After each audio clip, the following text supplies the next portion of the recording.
reading session, we have with us the students of third semester English Honours course of Rishi Bankim Chandra College. They will be playing various roles of the characters in the play in this play reading session. Scene 3 of the play is set in the same location that we find in the previous scene.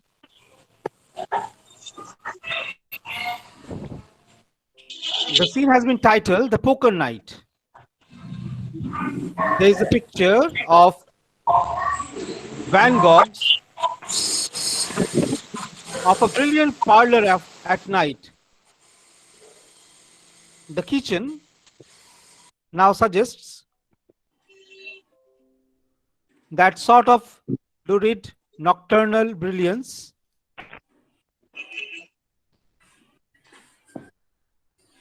the raw color of childhood's spectrum over the yellow linoleum of the kitchen table hangs an electric bulb with a vivid green glass shade. The poker player, Stanley, Steve, Mitch, and Pablo wear colored shirts, solid blues, a purple, a red and white check, a light green, and they are men at the peak of their physical manhood, as coarse and direct and powerful as the primary colors. There are vivid slices of watermelon on the table, whiskey bottles and glasses. The room is relatively dim, with only the light that spills between the portieres and through the wide window of the street. For a moment, there is an absorbed silence as a hand is dealt at the poker table, and we find the four players playing poker. Steve says, Anything wild this deal?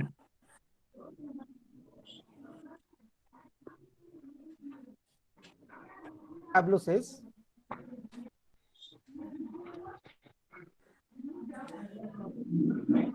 so he is looking at the cards that are laid on the table, and then Pablo says,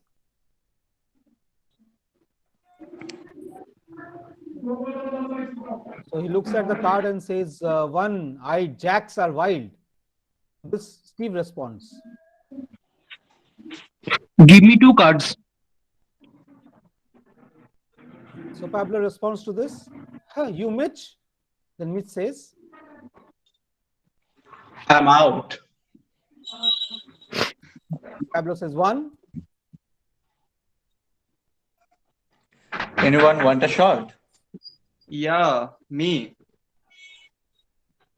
Why don't somebody go to the Chinaman's and bring back a load of chop suey? When I'm losing, you want to eat? Enter. Openers. Openers. Get off the table, Mitch. Nothing belongs on a poker table but cards, chips, and whiskey. So he lurches up and tosses some watermelon rinds on the floor. And then Mitch says, Kind of on your high horse, ain't you? How many? Give me 3. One. I am out again. I ought to go home pretty soon. Shut up. I got a sick mother. She don't go to sleep until I come in at night. Then why don't you stay home with her? She says to go out, so I go. But I don't enjoy it. All the while I keep wondering how she is. For God's sake, go home then. what have you got? Spade flush. You all are married, but I will be alone when she goes. I'm going to the bathroom. Hurry back. I will fix your sugar bit. Oh, go that. So he crosses to the bedroom. He crosses to the bedroom into the bathroom.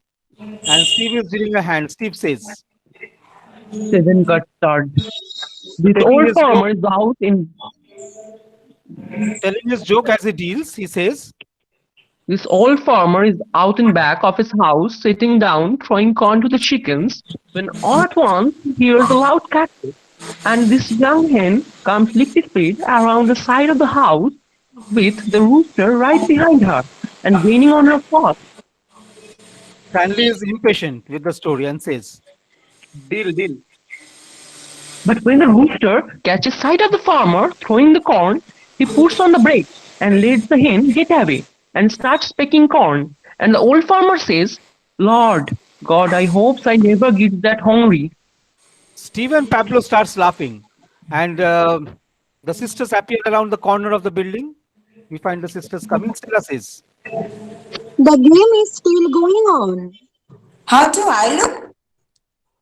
Lovely, Blanche. I feel so hot and frazzled. Wait till I powder before you open the door.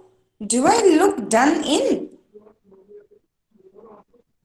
Why no? You are as fresh as a daisy. One that's been picked a few days. so Stella opens the door and they all enter.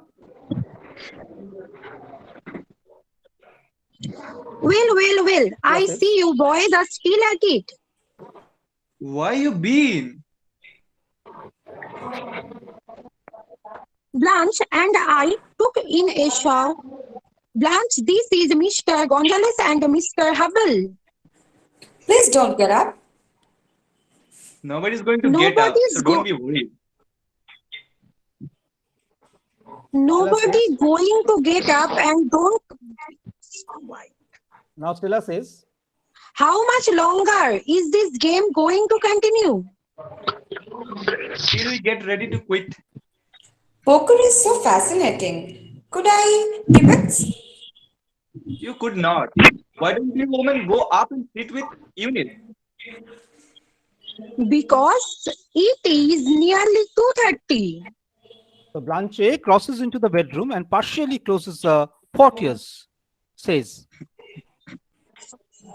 Could not you call it quits after one more hand?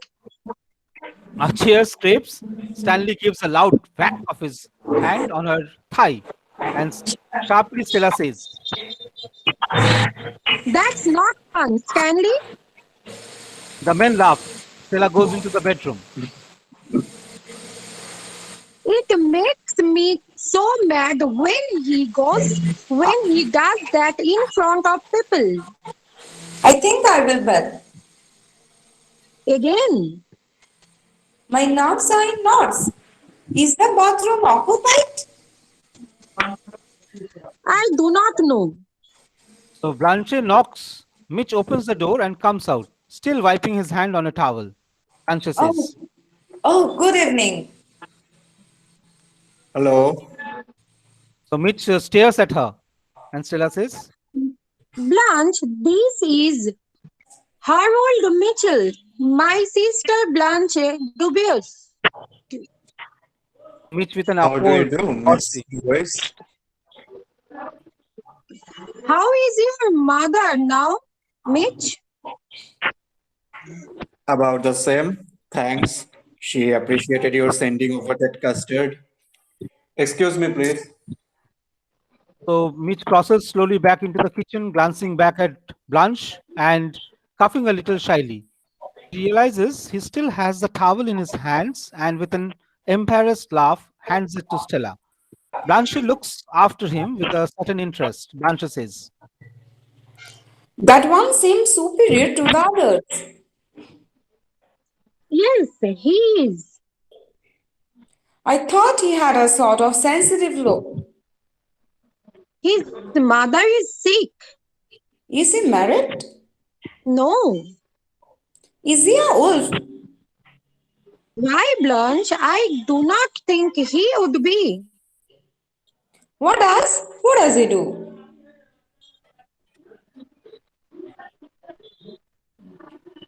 she's unbuttoning her blouse and saying, He is on the precision bench in the spare part department at the plant Stanley travels for.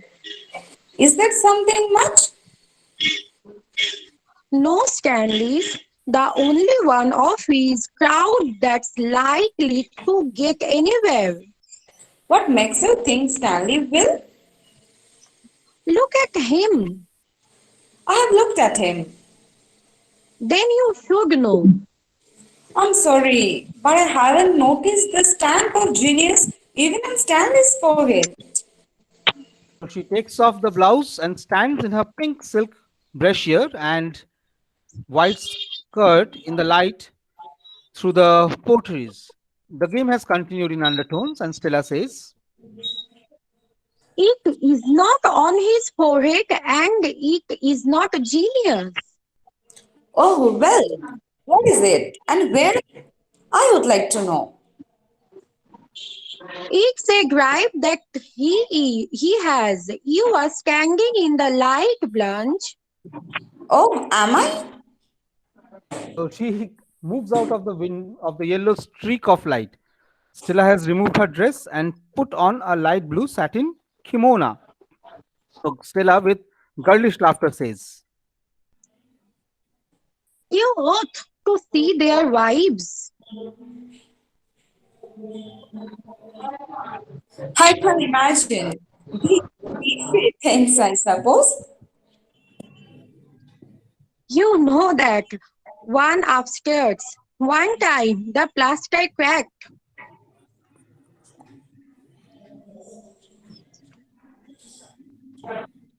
You hadn't cut out that conversation in there. You cannot hear us.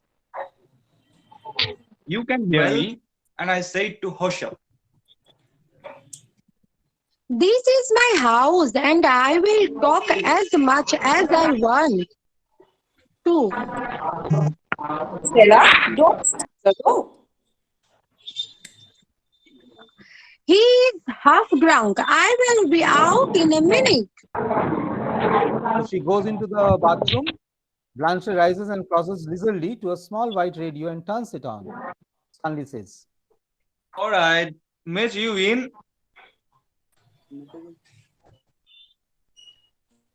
What? Oh no, I'm out. Blanche moves back into the streak of light, raises her arms and stretches.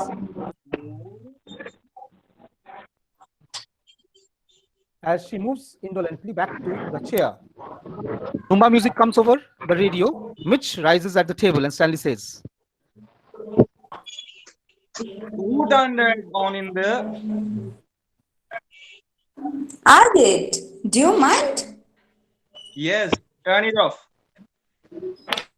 Oh, let the girls have their music.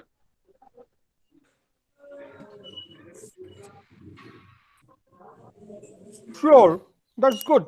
Leave it on. Sounds like Xavier Cougar. I did not hear him name it. So Stanley jumps up and crosses to the radio, turns it off.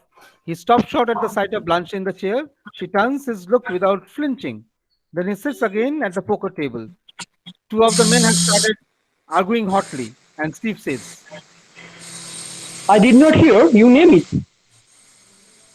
Couldn't I name it, Mitch? I wasn't listening.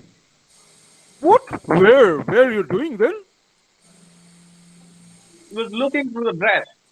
And so he jumps Deal up the- and jerks roughly at curtains to close them. And Stanley says, Now deal the hand over again and let's play cards. Or quick.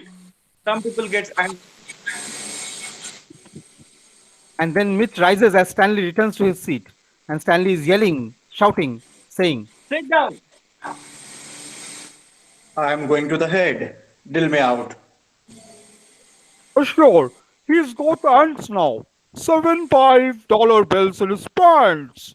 Pocket folded up, tight as spitballs. Tomorrow you will see him at the cashier's window, getting them changed into quarters. And when he deposit them one by one in a piggy bank his mother gave him for Christmas, this game is spit in the ocean. Mitch laughs uncomfortably and continues through the porches. He stops just inside and Blanche softly says, Hello, the little boy's room is busy right now. We have been drinking beer. I hate beer. It's a hot weather drink. Oh, I don't think so. It always makes me warmer. Have you got any kids? So she has slipped on the dark red satin wrapper, and Mitch says, Sure, What kind are they? Lucky's. Oh, good. What a pretty case. Silver? Yes, yes. Read the inscription. Oh, is there an inscription? I can't make it out. so he strikes a match and moves closer. Oh, Now reading with a faint difficulty, Blanche says, and if God choose, I shall but love thee, Peter, after death. Why that's from my favorite sonnet by Miss Browning. You know it. Certainly I do. There is a story connected with that inscription. It sounds like a romance. A pretty sad one. Oh, The girl is dead now. Blanche is in a tone of deep sympathy says, oh, She knew she was dying when she gave me this. A very strange girl. Very sweet. Very. she must have been fond of you. Sick people have such deep, sincere attachments. That's right. They certainly do. Sorrow makes for certain sincerity, I think. It sure brings it out in people. A little there is belongs to people who have experienced some sorrow. I believe you were right about that. I'm positively that I am. Show me a person who hasn't known any sorrow and I'll show you a superficial. Listen to me. My tongue is a little thick. You boys are responsible for it. The show let out at 11 and it couldn't come home on account of the poker's game. So we had to go somewhere and drink. I'm not accustomed to having more than one drink. Two is the limit and three? Tonight I had three. Mitch, Will be out. I'm talking to Jubars. Miss Device. Is a French name.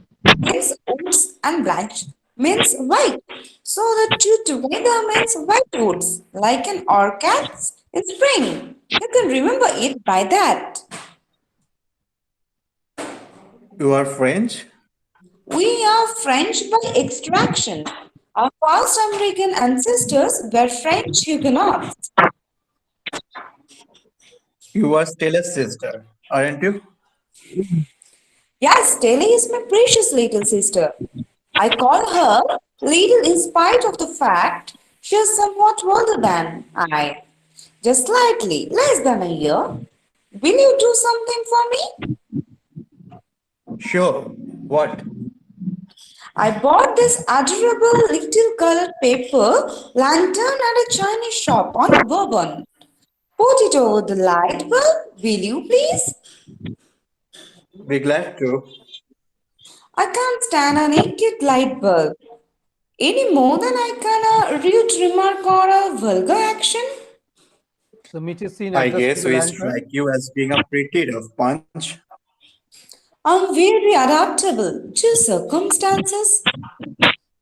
Well, that's a good thing to be. You are visiting Stanley and Stella. Stella hasn't been so well lately, and I came down to help her for a while. She's very run down. You are not. Married? No, no, I am old maid school teacher. You met in school, but you are certainly not an old maid. Thank you, sir. I appreciate your gallantry. So you are in the teaching profession. Yes, yes. Grade school or high school or Mitch, Coming. Precious, what Langpar? I teach high school in Laurel. What do you teach? What subject? Guess? I bet you teach art or music. Of course, I could be wrong. You might teach arithmetic. Never arithmetic, sir. Never arithmetic. I don't even know my multiplication tables. No, I have the misfortune of being an English instructor. I attempt to instill a bunch of Bobby Soxer and drugstore Romeos with reverence for Hawthorne and Whiteman and Poe. I guess that some of them are more interested in other things. How very right you are. Their literary heritage is not what most of them treasure above all else, but their sweet things. And in the spring, it's touching to notice them making their first discovery of love, as if nobody had ever known it before. The bathroom door opens and Stella comes out. Blanche continues Oh, talking to have it Mitch. finished? Wait, come turn on the radio. She turns the knob of the radio and it begins to play. Wine, Narduan. And then Blanche waltzes to the music with romantic gesture. Mitch is delighted and moves in awkward imitation like a dancing bear. Stanley stalks fiercely through the portieres into the bedroom. He crosses to the small white radio and snatches it off the table. With a shouted oath, he tosses the instrument out of the window. And Stella says, Drunk. Animal claims you. All of you, She please rushes go. she rushes to the poker table. All of you, please go home. If any of you have one speaker of decency in you, Stella, watch out. Yes. Take it Stanley easy, charges Stanley. after Stella. you lay your hands on me and I will. Let's all. So she backs out of sight. He advances and disappears. There's a sound of a blow. Stella cries out. Blanche screams and runs into the kitchen. The men rush forward and there is a grappling and cursing. Something is overturned with a crash. Blanche shrilly says, My sister is going to have a baby. This is terrible. Lunacy? Absolute lunacy. Get him in here, man. So Stanley is forced, pinioned by the two men, into the bedroom. He nearly throws them off. Then all at once he subsides and is limp in their grasp. They speak quietly and lovingly to him, and he leans his face on one of their shoulders. Stella, in a high, unnatural voice, out of sight, says, I want to go away. I want to go away. Poker should not be played in a house with women. Blanche rushes into the bedroom. I want my sister clothes. We will go to that woman's upstairs. Where is What's the the matter? clothes? So What Blanche happened? is seen opening the closet, and Blanche I have says, and she rushes through to Stella. Stella, precious, dear little sister, don't be afraid. With her arms around Stella, Blanche then guides her to the outside door and upstairs. And then What's the Stanley matter? dully says, What's the matter? What happened? You just blew your top, Stan. oh, he's okay now. Sure, my boy is okay. Put him on the bed and get a wet towel. I think coffee would do him a world of good now. I want water. Put him under the shower. So the men talk quietly as they lead him to the bathroom. Stanley says, Let go of me, you son of a bitch. Sounds of blows are heard. The water goes on full tilt, and Steve says, Let's get quick out of here. they rush to the poker table and sweep up their windings on the way out. Mitch sadly but calmly says, Poker should not be played in a house with women. the door closes on them, and the place is still. The Negro entertainers in the bar around the corner play paper doll, show and blue. After a moment, Stanley comes out of the bathroom, dripping water and still in clinging wet polka dot drawers. And Stanley says, Sheila, my baby doll left me. he breaks into sobs, and then he goes to the phone and dials, still shuddering with sobs. Eunice, Sta- I want my baby. So he waits a moment and then he hangs up and dials again. I will keep on ringing until I talk to my baby. An indistinguishable shrill voice is heard. He hurls phone to door, dissonant brass and piano sounds as the rooms dim out to darkness and the outer walls appear in the night light. The blue piano plays for a brief interval. Finally, Stanley stumbles half dressed out to the porch and down the wooden steps to the pavement before the building. There he throws back his head like a baying hound and bellows his wife's name. Stella, Stella, sweetheart Stella. And then Stanley responds to this. Sheila, Eunice is seen calling down from the door of her upper apartment. And Eunice says,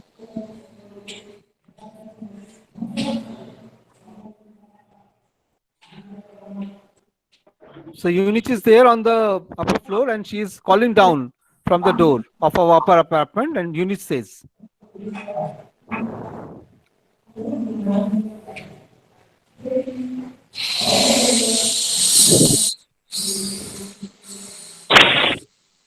so Eunice's voice is not audible properly. And then Eunice somehow manages to say again,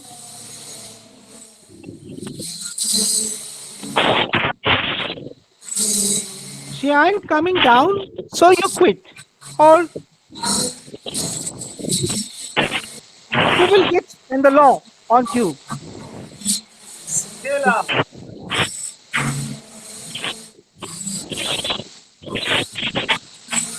So Eunice calling down from the door of her upper apartment says,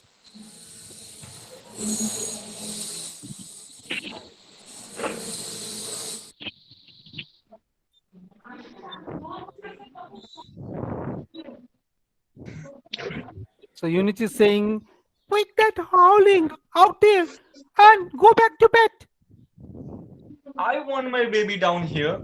Stella, Stella, She ain't coming down, so you quit, or you will get the law on you. Stella. You can't beat on a woman and then call her back. She won't come, and her going to have a baby. You stinker! You bulbopopulek! You! I hope they do hold you in and turn the fire hose on you, same as the last time. Eunice, I want my girl to come down here with me.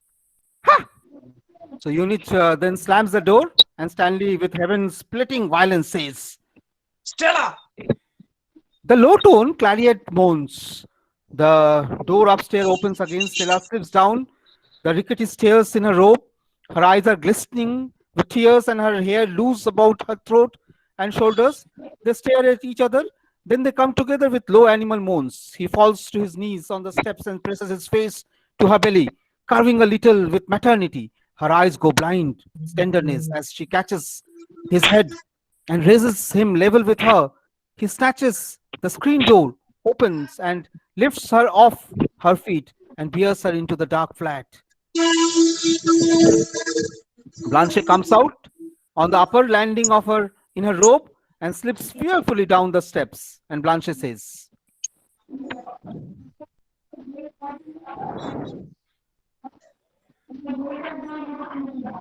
So Blanche is asking, "Where is my little sister, Stella? Stella?" She stops before the dark entrance of her sister's flat, then catches her breath as if stuck. She rushes down to the walk before the house. She looks right and left, as if for a sanctuary. The music gradually fades away, and Mitch appears from around the corner. Mitch says, Miss Dubois, Right. Blanche says, "Oh," and then Mitch says, all quiet on that Potomac now?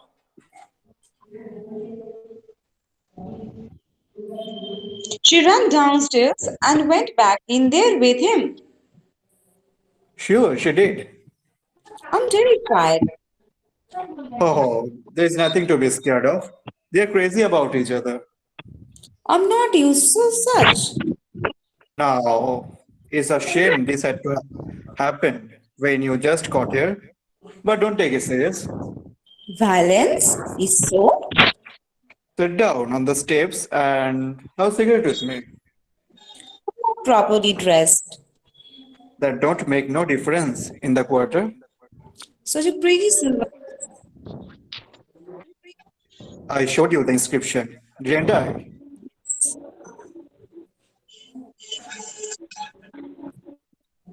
so during the pause, she says, Blanche says, "Yes." And during the pause, she looks up at the sky and then says, There is so much confusion in the world. so we find him coughing diffidently. And Blanche says, Thank you for being so kind. I need kindness now. thus we find the ending of scene 3. Scene 4 begins at an early the following morning. So there is a confusion of street cries like a choral chant, and Stella is lying down in her bedroom. Her face is serene in the early morning sunlight. One hand rests on her belly, rounding slightly with a new maternity. From the other dangles a book of colored comics. Her eyes and lips have that almost narcotized tranquility that is in the faces of Eastern idols. Table is sloppy, which reminds of breakfast and the debris of the previous night.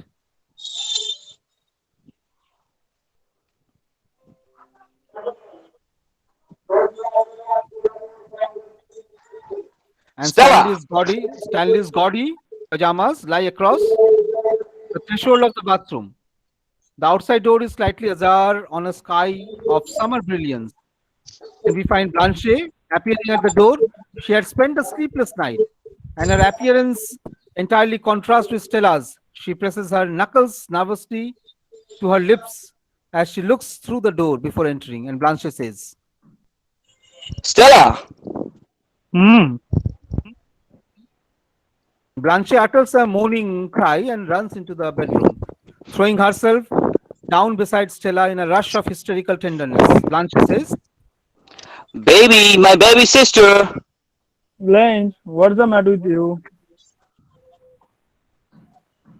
Blanche straightens up slowly and stands beside the bed, looking down at her sister with knuckles pressed on her lips.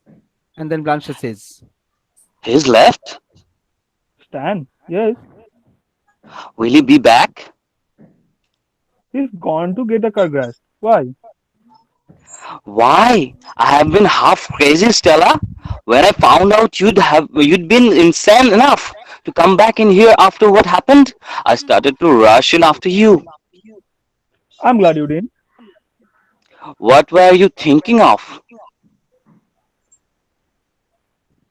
making a gesture, indefinite gesture, Blanche says, Answer me. What? Please, Blanche, stop down and stop yelling. All right, Stella, I will repeat the question quietly now. How could you come back in this place last night? Why you must have slept with him?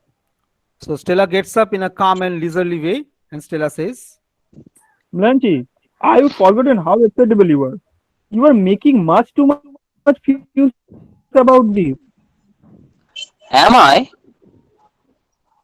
Yes, you are, Blanche. I know how it must hit have served. to you, and I'm awfully sorry it had to happen, but it wasn't anything as serious as you seem to take it. In the first place, when men are drinking and playing poker, anything can happen. It's always a powder keg. He didn't know what he was doing. He was a good as a lamb when I came back, and he really very, very ashamed of himself. And that makes it all right. No, it isn't alright for anybody to make such a terrible law, but people do something. Stanley's always smash things. Why on our wedding night?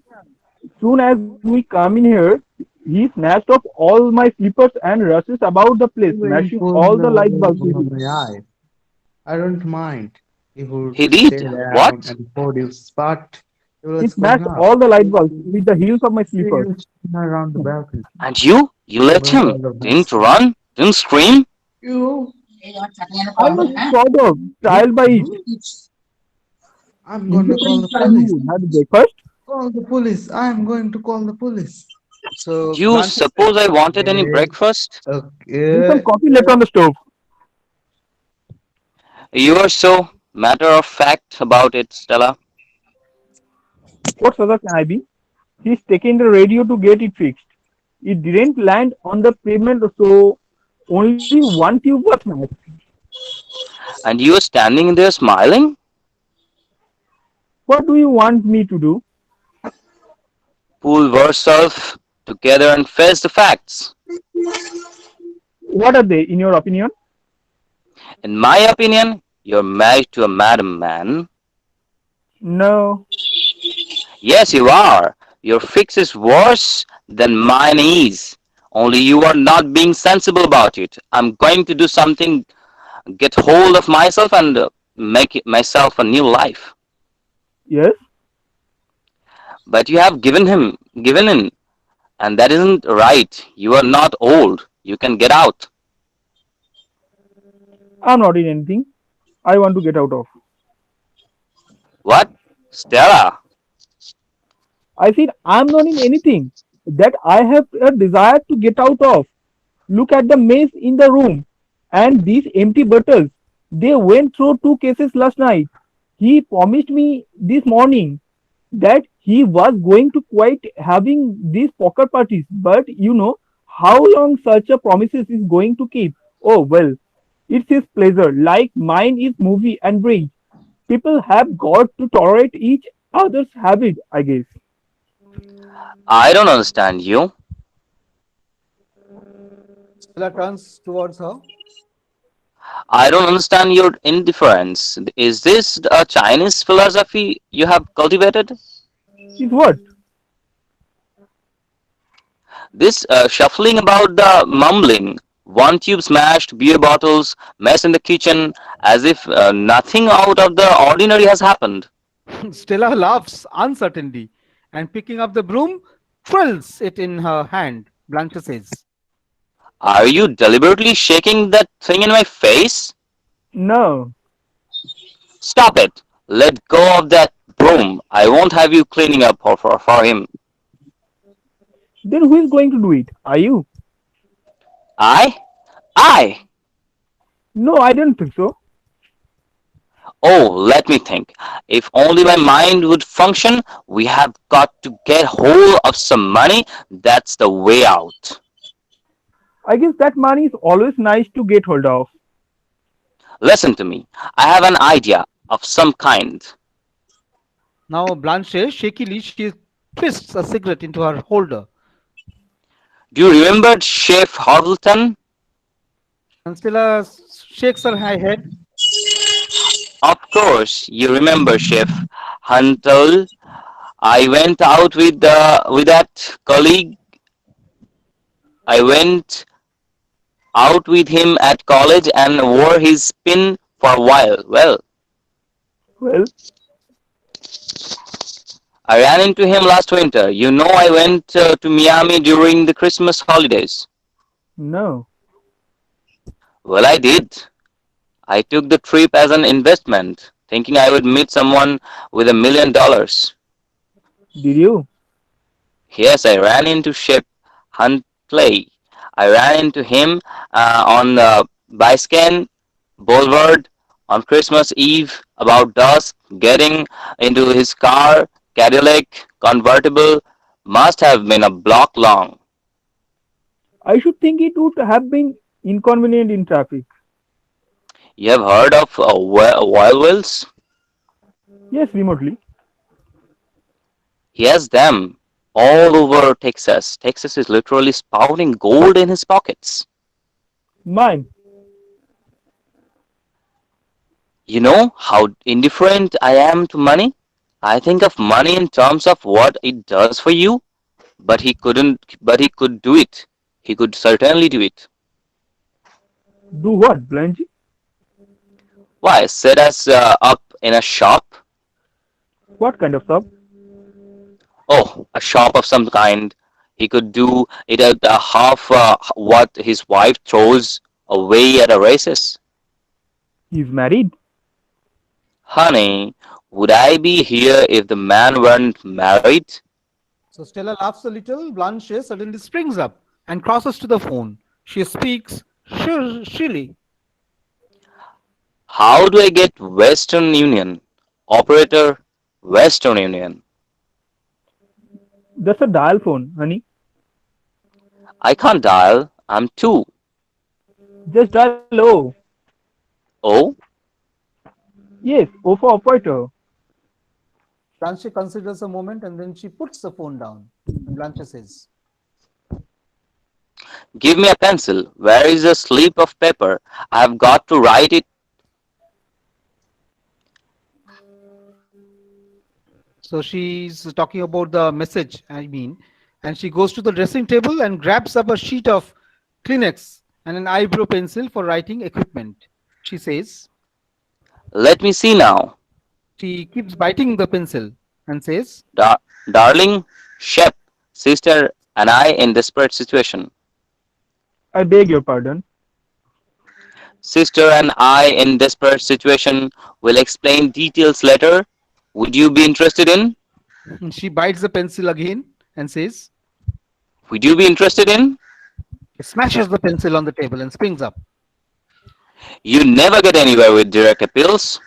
Stella, with a laugh, says, Don't be so ridiculous, darling. But I will think of something. I have got to think of something. Don't laugh at me, Stella. Please don't. I want you to look at the contents of my purse. Here's what is it in. So she snatches her purse open and says, 65 measly cents in coin of this realm. Stella, crossing to the bureau, says, Stanley doesn't give me a regular allowance. He likes to pay bills himself. But this morning, he gave me $10 to smash things over. You take 5 of it, Blanche, and I will keep the rest. Oh no, Stella. Stella is still insisting and saying, I know how it helps you more just having a little pocket money on you. No, thank you. I will take to the streets. Talk sense. How did you happen to get so low on funds? Money just goes. It goes places. she rubs her forehead, says, Sometime today I have got to get hold of a Bormo. I will fix you one now. Not yet. I have got to keep thinking. I wish you'd just let things go. Just for a while. Stella, I can't live with him. He's your husband. But how could I stay here with him after last night? With just those curtains between us? Blanche, you saw him at his worst last night. On that contrary, I saw him at his best. What such a man has to offer is animal force, and he gave a wonderful exhibition of that. But the only way to live with such a man is to go to bed with him, and that's your job, not mine. After you have rested a little, you will see it going to work out. You don't have to worry about anything while you are here. I mean, expenses. I have to plan for us both, to get us both. out. You take it for granted that I'm in something that I want to get out of.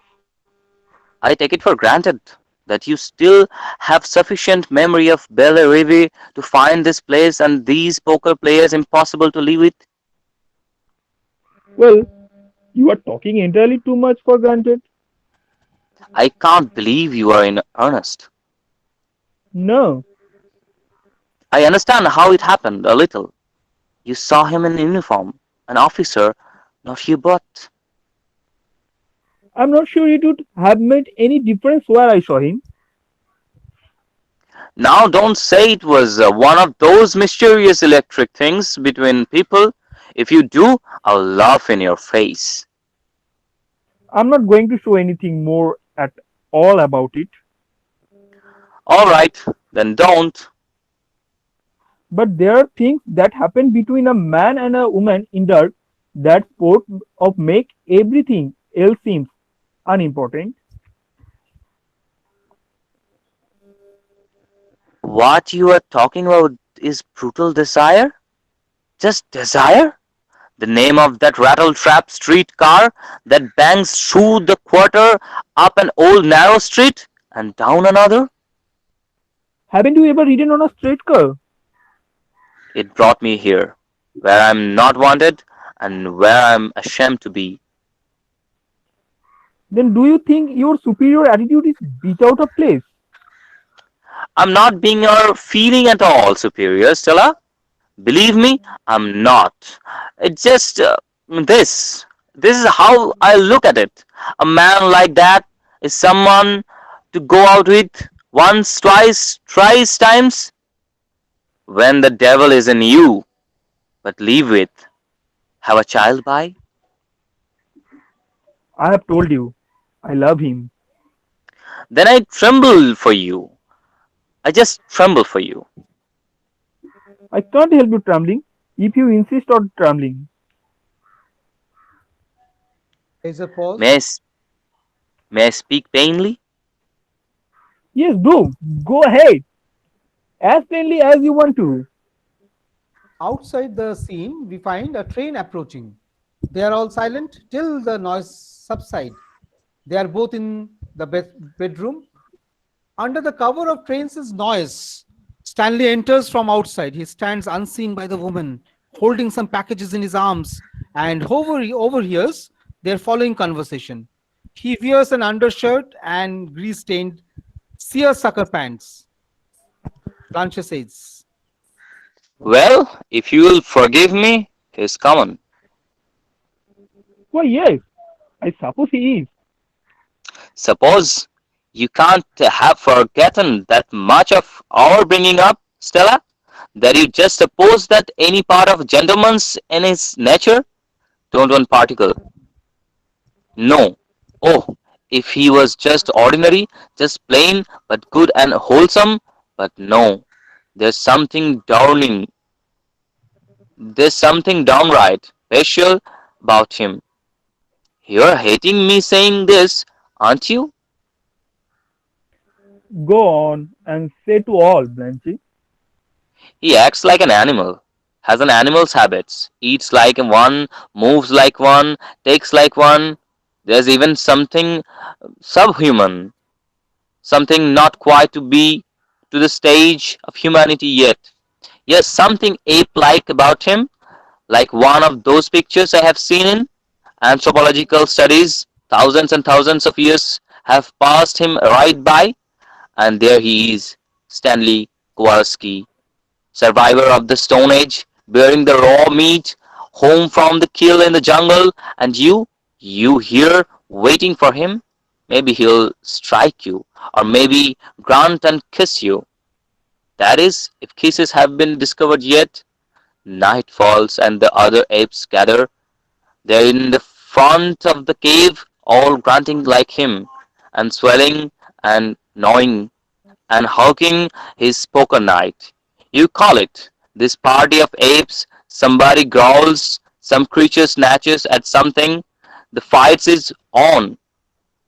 God, maybe we are a long way from being made in God's image. But Stella, my sister, there has been some progress since then.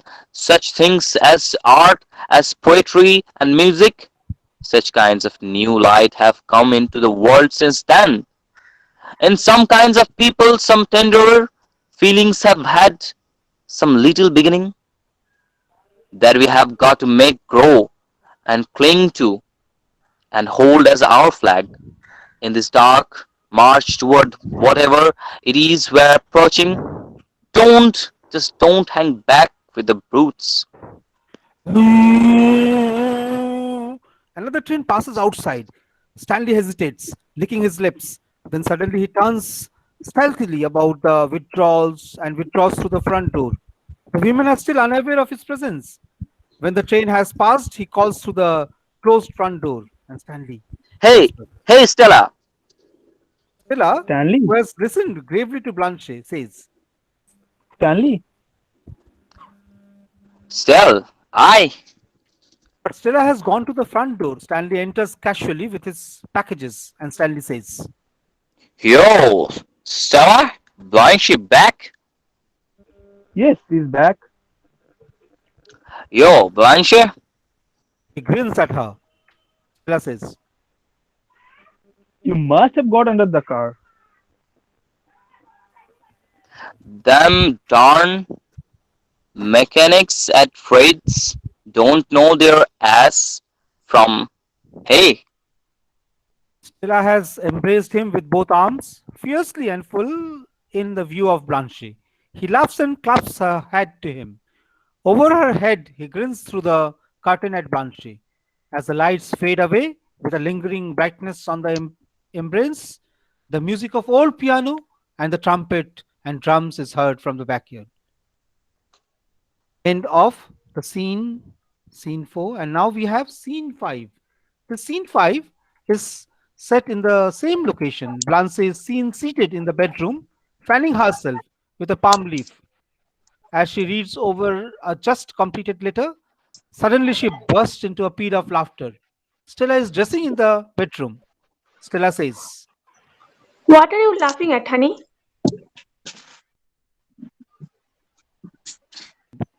Blanche, she's listening to Stella, and Blanche says,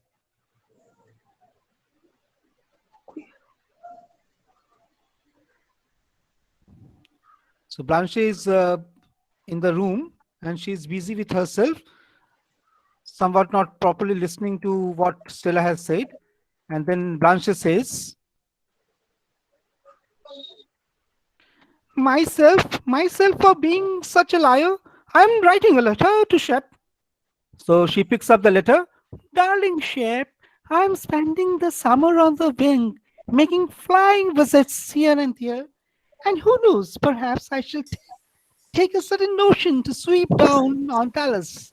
How would you feel about that? So we find Blanche laughing nervously and brightly, touching her throat as if actually talking to Shep. Forewarned is forewarned, as they say. How does that sound, Stella? Oh, So Blanche is going on nervously. Blanche says,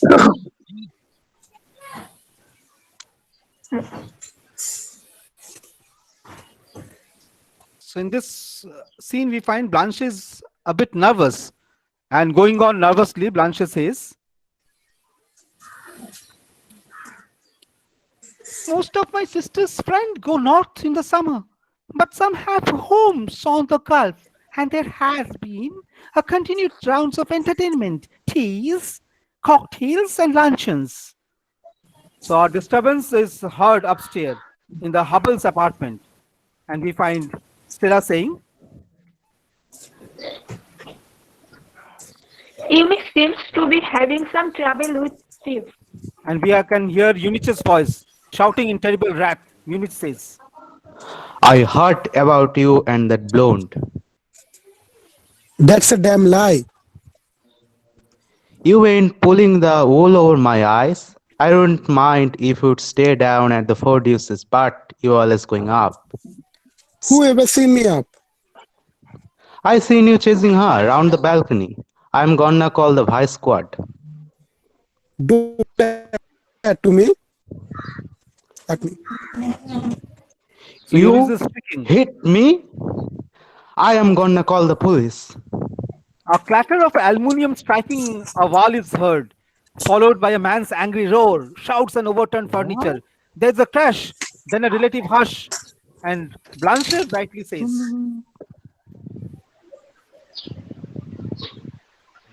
and she's listening to all these, and she suddenly says, didn't he kill her?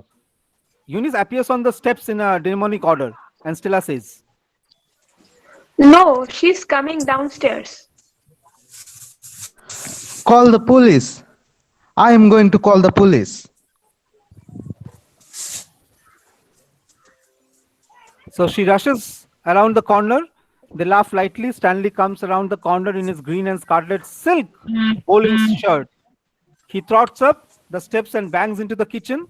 Blanche registers his entrance with nervous gestures. And then Stanley says, What's the matter with in us? She and Steve had a row. Has she got the police? No, she's getting a drink. That's much more practical. That's much more practical. See here.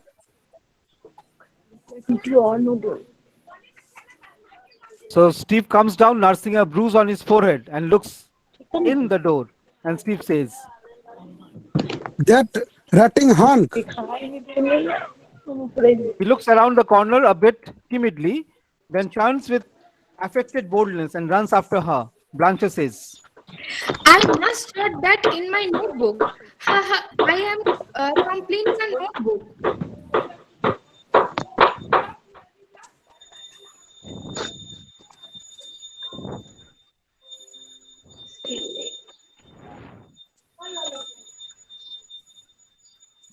so Stanley says,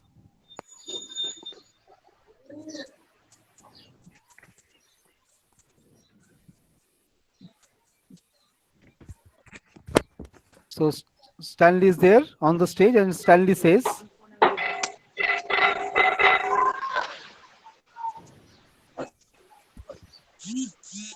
the voice of Stanley is not audible. Stanley, who is there in the room, Stanley says,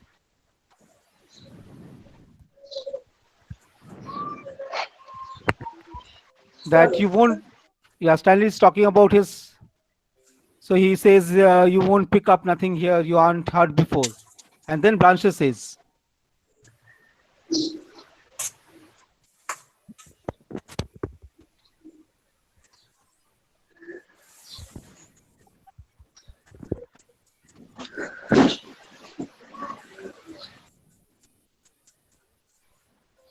so Blanche is also talking about the same thing, that can I count on that? And Stanley says you can count on it up You to can 500. count on it up to 500. So Blanche is there, so he's saying, That's mighty high number. Drawer slam. he jerks open the bureau drawer, slams it shut and throws shoes in the Shoes corner. in the corner. As at each noise, Blanche winces slightly. Finally, she speaks. What sign were you born under? So Stanley, Sign. while he is dressing, says, Sign. Astrological signs. I bet you were born under Iris. Iris people forcefully and demonic. They dot on noise. They love to bang. They love to bang things around. You must have had lots of banging around in the army. Now that you are out, you make up for it by treating intimidating objects with such a fury. Stella has been going in and out of closet during this scene. Now she pops her head out of the closet and says, Stanley was born just 5 minutes after Christmas. Capricorn, the goat. What sign were you born under? Oh, my birthday next month, the 15th of September. That's under Virgo. So what's Virgo? Virgo is a virgin. Ha! He advances a little as he knots his tie. Say, do you happen to know somebody named Shaw? So her face expresses a faint shock. She reaches for the cologne bottle and dampens her handkerchief as she answers carefully. And Blanche says, Why every day knows somebody named Shaw? Well, this somebody named Shaw is under the impression he met you in Laurel, but I figure he must have got you mixed up with some other party because this other party is someone he met a hotel called Flamingo. So Blanche laughs breathlessly as she touches the cologne damped handkerchief in her temples. And Blanche says, I am afraid he does have me mixed up with his other party. The Hotel Flamingo is not short of establishment I would dare to be seen in. You know of it. Yes, I have seen it and smelled it. You must have got pretty close if you could smell it. The order of cheap perfume is pretending. That stuff you use in expensive. $25 at once. I am nearly out. That's just a hint if you want to remember my birthday. So she speaks lightly, but her voice has a note of fear. Stanley says, Shaw must have got you mixed up. He goes in and out of Laurel all the time so he can check out on it and clear up any mistake. So we find him, he turns away and crosses to the portieres. And Blanche closes her eyes as if faint. Her hand trembles as she lifts the handkerchief again to her forehead. We find Steve and Eunice come around the corner. Steve's arm is around Eunice's shoulder and she is sobbing luxuriously and he is cooing laugh words. There is a murmur of thunder as they go slowly upstairs in a tight embrace. Stanley to Stella says, I will wait. I will wait for you at the Fort Ducas. Hey, don't I rate one kiss? No, not in front of your sister. So he goes out. Blanche rises from her chair. She seems faint, looks about her with an expression of almost panic. Blanche says, Stella, what have you heard about me? Huh? What have people been telling you about me? Telling? You haven't heard any unkind gossip about me? Why? No, Blancy, of course not.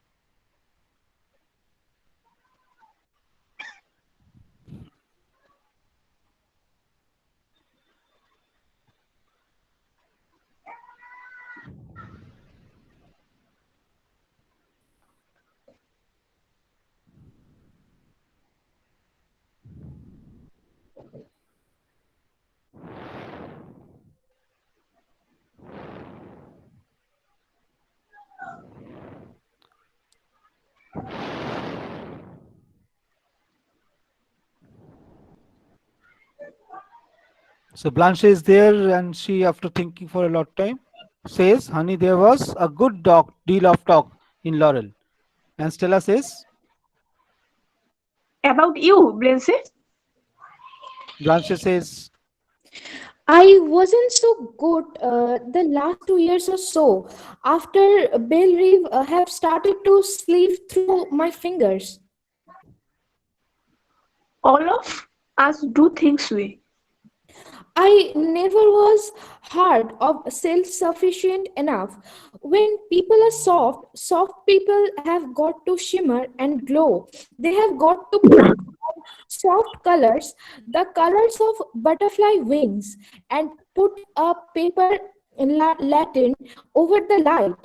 It isn't enough to be soft. You have got to be soft and attractive. And I am fading now. And I don't know how much longer I can turn the trick. the afternoon has faded to dusk. Stella goes into the bedroom and turns on the light under the paper lantern. She holds a bottled soft drink in her hand, and Blanche says, Have you been listening to me? I don't listen to you when you are being morbid. So she advances with the bottled Coke, and Blanche, with an abrupt change to gaiety, says, Is that Coke for me? Not for anyone else.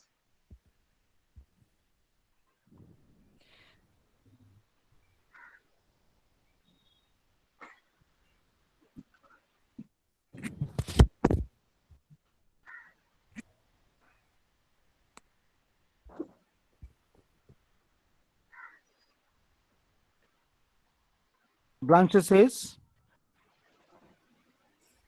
talks about the precious thing, it is just a Coke. And then Stella, turning, says, You mean you want a shot in it? Blanche responds,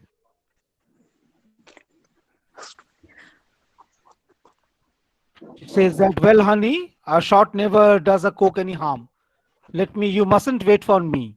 And then Stella says, I like to wait on you, Lindsay. It seems more like home.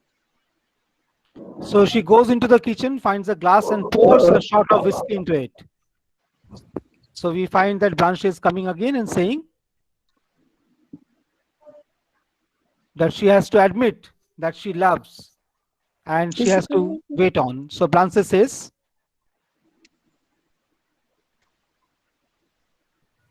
she says that I have to admit I love to be waited on. She rushes into the bedroom. Stella goes to her with the glass. Blanche suddenly clutches Stella's free hand with a moaning sound and presses the hand on her lips. Stella is embarrassed by her show of emotion. Blanche speaks in a choked voice. You are so good to me, and Lindsay? I know you won't. You hate me to talk sentimental, but honey, I feel things more than I tell you. I won't stay long. I won't. I promise Lindsay? I won't. I promise. I will go soon. I won't hang around until he throws me out. Now will you stop talking foolish? Yes, honey. Watch how you pour. That frizzy stuff foams over. So Blanche laughs shrilly and grabs the glass, but her hand shakes so it almost slips from her grasp. Stella pours the Coke into the glass. It foams over and spills. Blanche gives a piercing cry, and Stella is shocked by the cry. Stella says, Heavens! Right on my pretty white skirt. Oh, use my hanky. Blow gently. I know, gently, gently. Did it stain? Not a bit. Isn't that lucky? So she sits down shakily, taking a grateful drink. She holds the glass in both hands and continues to laugh a little. Stella says, Why did you scream like that? I don't. I know why I screamed. Mitch is coming at 7. I guess I'm just feeling nervous about our relations. He hasn't gotten a thing but a goodnight kiss. That's all I have given him. Stella, I want his respect, and men don't want anything they get too easy. But on the other hand, men lose interest quickly, especially when the girl is over 30. They think a girl over 30 ought to, the vulgar term is put out, and I am not putting it out. Of course, he doesn't know. I mean, I haven't informed him of my real age. Why I'm sensitive about your age? Because of hard knocks of vanity have been given. What I mean is, he thinks I am sort of prim and proper. I want to devise him enough to make him want me. Blindsey, do you want him? I want to rest. I want to breathe quickly again. Yes, I want Mitch very badly. Just think, if it happens, I can live here and not be anyone's problem. So Stanley comes around the corner with a drink under his belt. And Stanley, bowling, says, Hey Steve, hey Eunice, hey Stella. So there are joyous calls from above. Trumpets and drums are heard from around the corner. And we find Stella kissing Blanche impulsively. Stella says, It will happen. It will? It will. So Stella goes across into the kitchen, looking back at Blanche. Stella says, It will, honey. It will. But don't take another drink. her voice catches as she goes out of the door to meet her husband. Blanche sinks faintly back in her chair with her drink. Eunice shrieks with laughter and runs down the steps. Steve bound after her with goat-like screeches and chases her around corner. Stanley and Stella twine arms as they follow, laughing. Dusk settles deeper. The music from the four deuces is slow and blue. And Blanche says, Me. Her eyes fall shut and the palm leaf fan drops from her fingers. She slaps her hand on the chair arm a couple of times. There is a little glimmer of lightning above the building. A young man comes along the street and rings a bell. Blanche responds. Come in. The young man appears through the portieres and she regards him with interest. Blanche says, Well, what can I do for you? I am collecting for the evening stars. I didn't know that stars took up collections. It's the paper. I know, I was joking. Feebly, will you have a drink? No, ma'am. No, thank you. I can't drink on the job. Oh, well, now let's see. No, I don't have a dame. I am not the lady of the house. I am her sister from Mississippi. I am one of the poor relations you have heard of. That's all right. I'll drop by later. So he Hey. starts out to go. He starts out to go out, but we find Blanche approaching a little and saying. Hey. So he turns back shyly. She puts a cigarette in a long holder. Could you give me a light? Sure. She crosses towards him. They meet at the door between the two rooms. And the young man says, Sure. He takes out a Sure. lighter. That doesn't always work. It's temperamental. Thank you. Hey. He turns what- again and still more uncertainly, she goes close to him. What time is it? 50 of 7, ma'am. So late. Don't you just love these long rainy afternoons in the New Orleans when an hour isn't just an hour, but a little piece of eternity dropped into your hands, and who knows what to do with it? She touches his shoulders and says, You didn't get wet in the rain. the young man is No, a bit ma'am. embarrassed. No, ma'am. I stepped inside. In a drugstore and had a soda? Mm-hmm. Chocolate? No, ma'am. Cherry. Cherry? A cherry soda. You make my mouth water. So young man saying,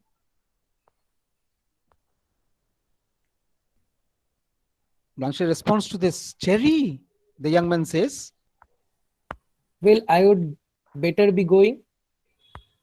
so Blanche touches Young man. his cheek. Blanche touches his cheek lightly and smiles. And then she goes to the trunk. Young man says, well, I would be better going. Blanche stopping him. So she shouts and stops this young man. This young man turns. She takes a large gossamer scarf from the trunk and drapes it about her shoulder. In the ensuing pause, the blue piano is heard from the back. It continues through the rest of the scene and the opening of the next. The young man clears his throat and looks yearningly at the door. Young man, has anyone ever told you that you look like a young prince out of the Arabian Nights? The young man laughs uncomfortably and stands like a bashful kid. Blanche speaks softly to him. Well, you do, honey lamb. Come here. I want to kiss you just once, softly and sweetly on your mouth. So, without waiting for him to accept, she crosses quickly to him and presses her lips to his. And now run along, now quickly. It would be nice to keep you, but I have got to be good and keep my hands off children. So, he stares at her a moment. She opens the door for him and blows a kiss at him as he goes down the steps with a dazed look. She stands there a little dreamily after he has disappeared. Then Mitch appears around the corner with a bunch of roses. Blanche gaily responds. Look, who's coming? My Rosen Cavalier, bow to my first. Now present them. Ah, mercy. So she looks at Mitch over them and coquettishly pressing them to her lips. He beams at her self-consciously. It is about 2 a.m. So we move on to the next scene, scene 6. And it is about 2 a.m. on the same evening. The outer wall of the building is visible. Blanche and Mitch come in. The utter exhaustion which only a neurasthenic personality can know is evident in Blanche's voice and manner. Mitch is stolid but depressed. They have probably been out to the amusement park on Lake Pontchartrain. For Mitch is wearing upside down a plaster statue of Macbeth, the sort of prize won at shooting galleries and carnival games of chance.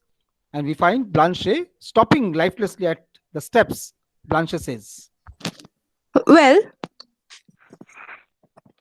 Mitch laughs uneasily. I guess it just be pretty late and you are tired. even the hot Tamil man has deserted the seat and he hangs on the till the end. I will over to be. I will over to Bourbon and catch an old car. Is the streetcar named Desire still grinding along the tracks this hour?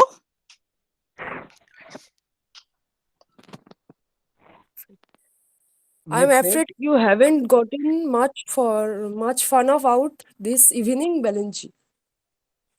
I spoiled it for you.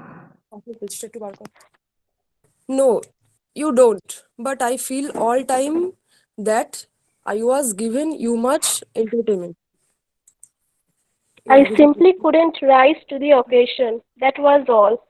I don't think I have ever tried so hard to be gay and made such a dismal mess of it. I get 10 points for trying. I did try. Why did you try if you didn't feel like it, Blanche? I was just obeying the law of nature.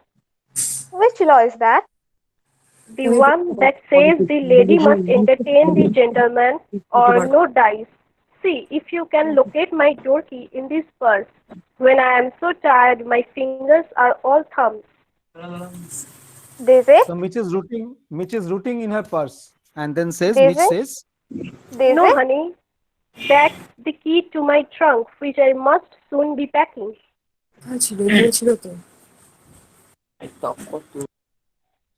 You mean you are leaving here soon? I have outstayed my welcome.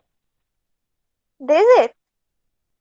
the music that was playing gradually fades away and Blanche says, Eureka! Honey, you open the door while I take a last look at the sky. she leans on the porch rail. He opens the door and stands awkwardly behind her. I am looking for the Pleiades, the seven sisters, but these girls are not out tonight. Oh yes, they are. They there they are. God bless them. All in a bunch going home from their little bridge party. You get the door open. Good boy. I guess you want to go now. So he shuffles and coughs a little. Mitch says, Can I kiss you goodnight? Why do you always ask me if you may? I don't know whether you want me to or not. Why should you be so doubtful? That night when we parked by the lake and I kissed you, you Honey, it wasn't the kiss I objected to. I liked the kiss very much. It was other little familiarity that I felt obligated to discourage. I didn't resent it, not a bit in the world. In fact, I was somewhat flattered that you desired me.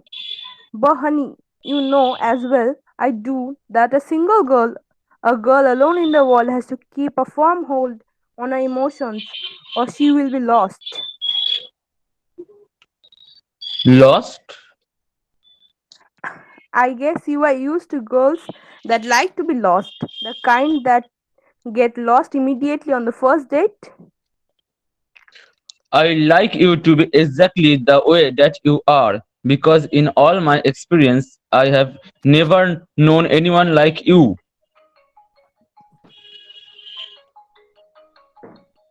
so Blanche looks at him gravely, then she bursts into laughter and then claps a hand to her mouth. Mitch says,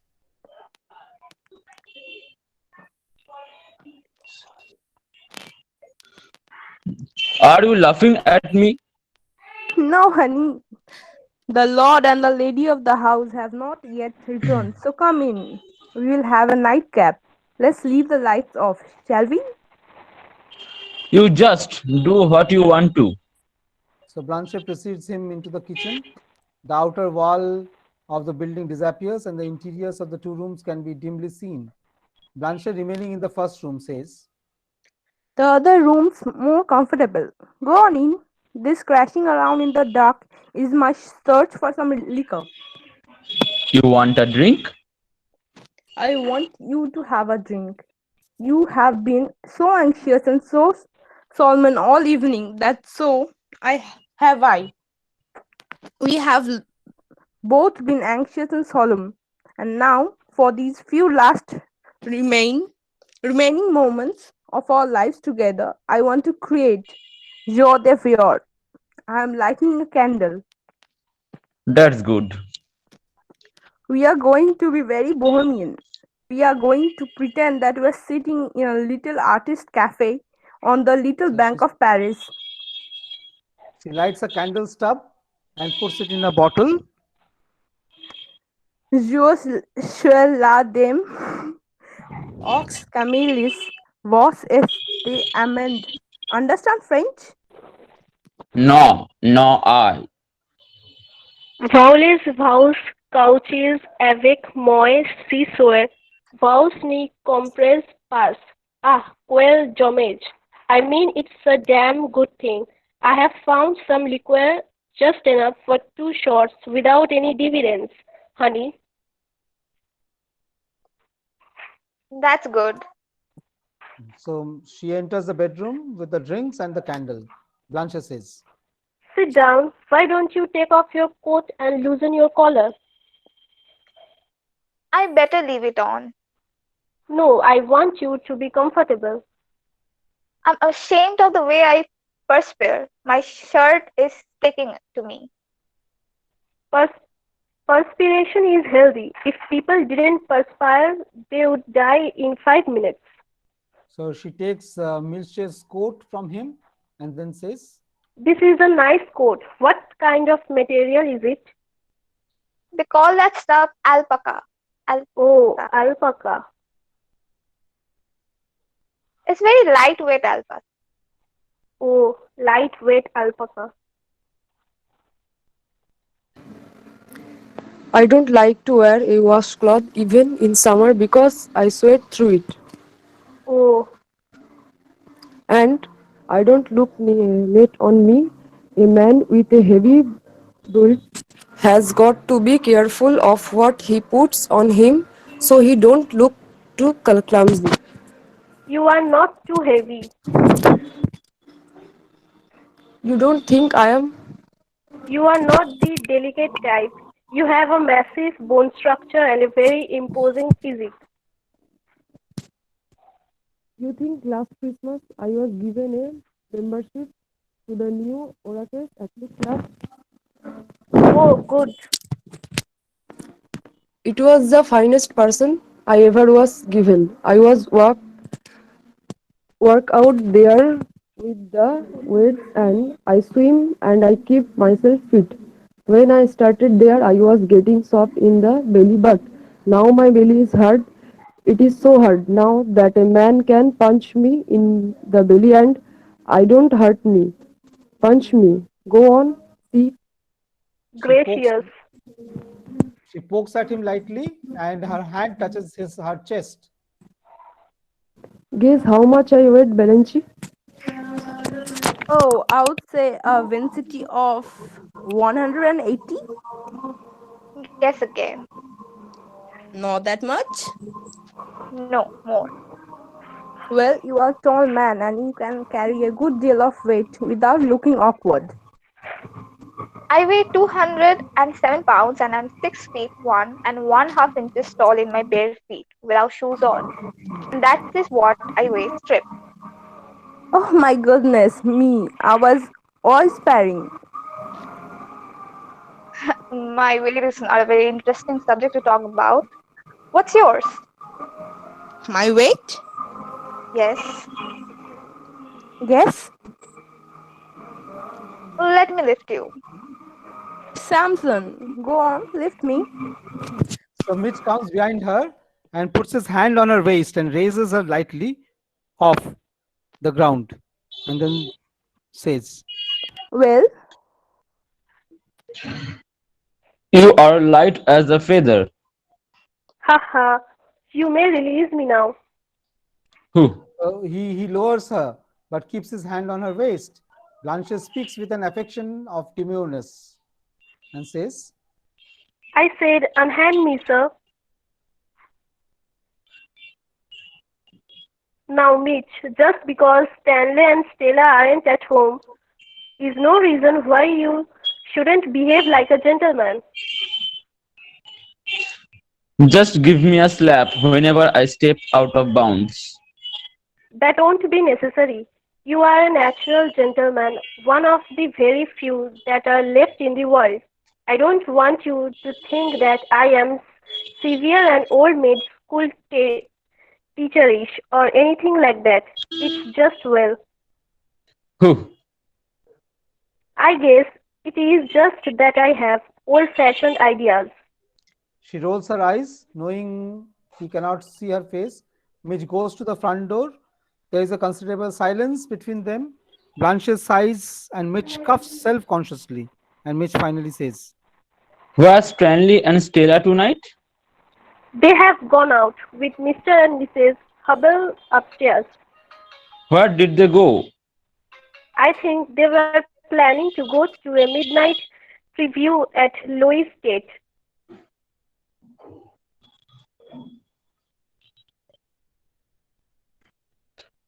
We should all go out together some night. No, that wouldn't be a good plan. Why not? You are an old friend of Stanley's. We was together in the 2041st. I guess he talks to you frankly. Sure. Has he talked to you about me? Oh, not very much. The way you say that, I suspect that he has. No, he hasn't said much. But what he has said, what would you say his attitude towards me was?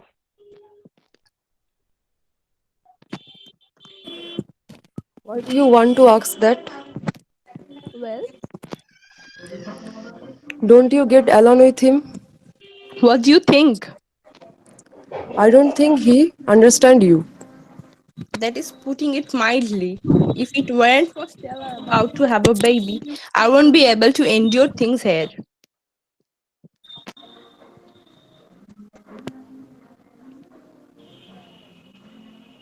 He isn't nice to you?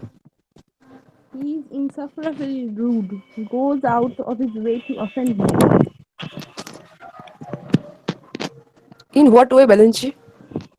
In every convincible way. I am surprised to hear that. Are you? Well, I don't see how anyone could be rude to you. It's very, it's really pretty frightful situation. You see, there's no privacy here. There's just portieres between the two rooms at night. He stalks to the room in his underwear at night, and I have to ask him to close the bathroom door. The sort of commonness isn't necessary.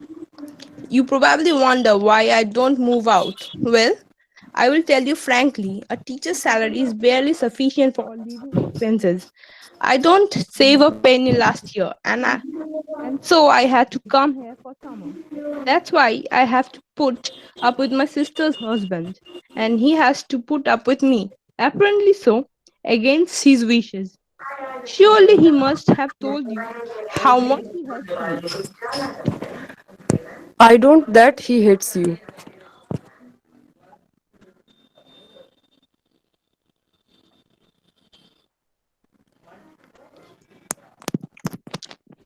Blanche He talks hates about me. Oh, why he would insult me the first time he laid eyes on me. I thought to myself, that man is my executioner. That man will destroy me unless. Balanchi, Yes, honey. can I ask you a question? Yes. What? How old you are? Why do you want to know? I talked to my mother about you and she said, how old is Valenci? And I wasn't able to tell her.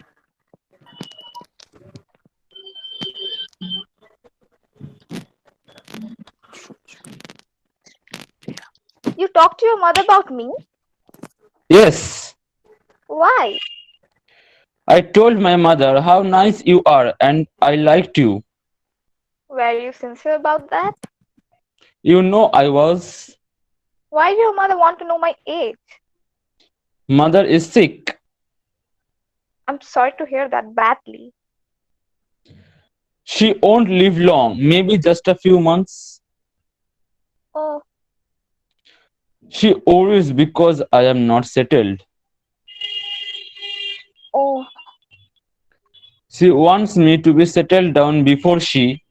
So Mitch's voice is hoarse and he clears his throat twice, shuffling nervously around with his hand in and out of his pockets. Blanche says, you love her very much, don't you? Yes. I think you have a great capacity for devotion. You will be lonely when he passes on, won't you? I understand what that is. To be lonely? I love someone too, and the person I love, I lost. Dead? She crosses to the window and sits on the sill, looking out. She pours herself another drink, and Mitch says, A man. He was a boy, just a boy when I was a young girl. When I was 16, I made the discovery. Love. All that once and much too completely. It was like you suddenly turned a blinding light on something that had always been half in shadow. That's how it struck. Something different about the boy. A nervousness. Although he wasn't the least bit effeminate looking, still that was there. It came to me for help. I didn't know that. I didn't find out anything till our marriage when we run away and come back and all. I knew I would fail him in some mysterious way and was never to get the help he needed, but couldn't speak of. He was in quick stance and clutching at me, but I wasn't holding him out. I was slipping it with him.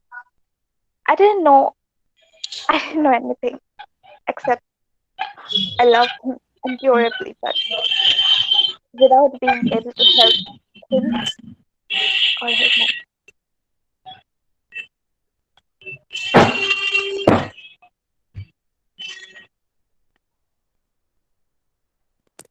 Then I found out in the worst of all possible ways by coming suddenly into a room that I throughout was empty, which wasn't empty but had two people in it. The boy I had married and an older man who had been his friends for years. A locomotive is heard approaching outside. She claps her hand to her ears, and crouches over. The headlight of the locomotive glares into the room as it thunders past. As the noise recedes, she straightens slowly and continues speaking. Afterwards, we pretended that nothing had been discovered. Yes, the three of us drove out of Moon Lake Casion, very drunk and laughing all the way. Polka music sounds in a minor key faint with distance. She says, We danced the Varshovina. Suddenly, in the middle of the dance, the boy I had married broke away from me and ran out of the Casion. A few moments later, a shot. The polka stops abruptly. Blanche rises stiffly. Then the polka resumes in a major key. I ran out, all did. All ran and gathered about the terrible thing at the edge of the lake. I couldn't get near of the crone. Then somebody caught my arm. Don't go any closer. Come back. You don't want to see. See? See what? Then I heard voices say, Alan, Alan. The grey boy had it stuck the revolver into his mouth and fired so that the back of his head had been blown away. So we find she swaying. She sways and covers her face. It was because on the dance floor, unable to stop myself, I would suddenly say, I know, you disgust me. And then the searchlight which had been turned on the world was turned off again, and never for one moment since has there been any light that's stronger than this kitchen candle. Mitch gets up awkwardly and moves towards her a little. The polka music increases. Mitch stands beside her. Mitch, drawing her slowly into his arms, says, You need somebody, and I need somebody too. Could it be you and me, Blanche? She stares at him vacantly for a moment, then, with a soft cry, huddles in his embrace. She makes a sobbing effort to speak, but the words won't come. He kisses her forehead and her eyes, and finally her lips. The polka tune fades out. Her breath is drawn and released in long, grateful sobs. Blanche says, Sometimes there is God so quickly. End of scene 6 of Tennessee Williams' play A Streetcar Named Desire.